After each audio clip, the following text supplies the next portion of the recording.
Você já ouviu falar em batalha naval?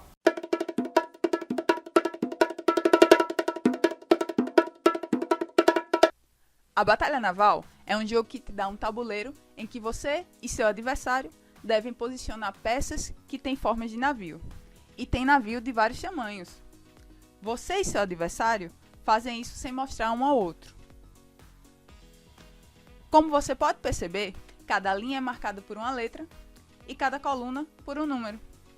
O objetivo do jogo, basicamente, é você, sem olhar, adivinhar onde estão os navios no tabuleiro do adversário. Para isso, você vai dizer a linha e depois a coluna. Dessa maneira, você saberá exatamente em que ponto o seu torpedo foi lançado no tabuleiro. A3. Percebam que o meu torpedo foi direto para a água. Mas, em outro momento do jogo, não é diferente o xadrez naquela cena de Harry Potter e a Pedra Filosofal, em que o Rony comanda as peças orientando-as por linhas e colunas. Vai pra lá, D5.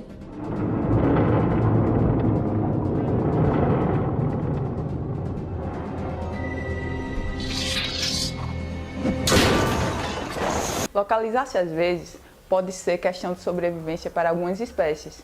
Já se perguntou por que alguns pássaros migram para o sul no inverno? Enquanto o norte está em temperaturas congelantes, algumas partes do sul apresentam clima favorável e ambiente seguro para a reprodução. Mas como elas têm certeza que estão voando para o sul? Pesquisas mostraram que os pombos têm em seu sistema nervoso cristais de magnetitas, que ao se alinharem ao campo magnético da Terra, agem como se fosse uma bússola natural e os auxiliam ao longo de seu trajeto. Tanto que uma experiência interessante com pombos-correios constituiu-se de amarrar ímãs na cabeça deles, de modo que afetasse o campo magnético ao redor.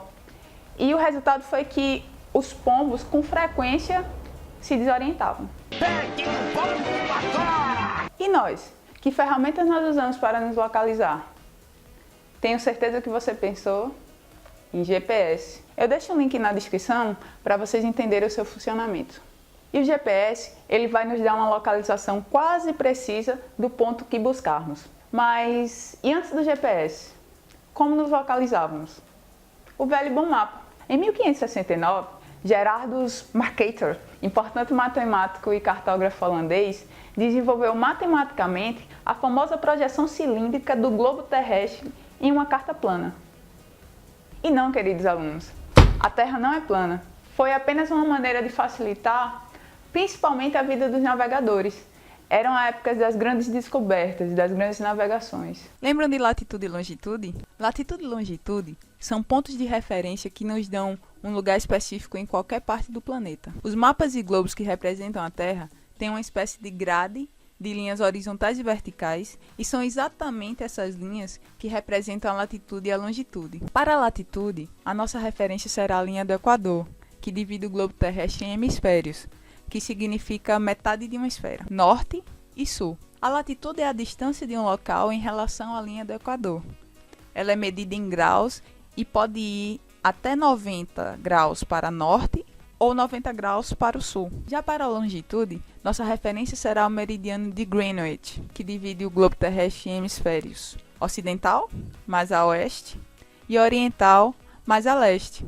A longitude mede a distância que algum ponto está em relação ao meridiano de Greenwich e pode ir a 180 graus para leste ou 180 graus para oeste. Já no mapa planificado, vejamos como Mercator representou a latitude e a longitude. Exemplo, eu quero dar as coordenadas dessa cidade que está no ponto A. A gente pode ver que ela está a 50 graus a norte do Equador, mas qualquer ponto dessa reta vermelha que aparece aí para vocês também está a 50 graus a norte do Equador. A gente pode ver também que ela está a 120 graus a oeste em relação à linha de Greenwich.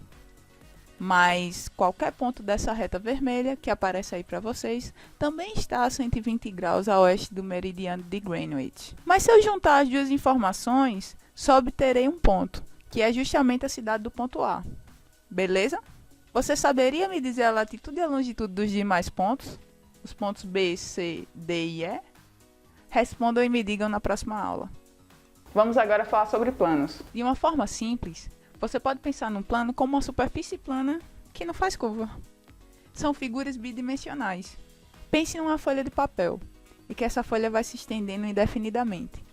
Que se você estivesse no meio dessa folha, você iria olhar para os dois lados e só iria ver a folha, não iria enxergar as bordas. Agora, imagina que no meio dessa folha são desenhados dois eixos perpendiculares, ou seja, que formam entre si um ângulo de 90 graus. E cada eixo desses representando retas numéricas.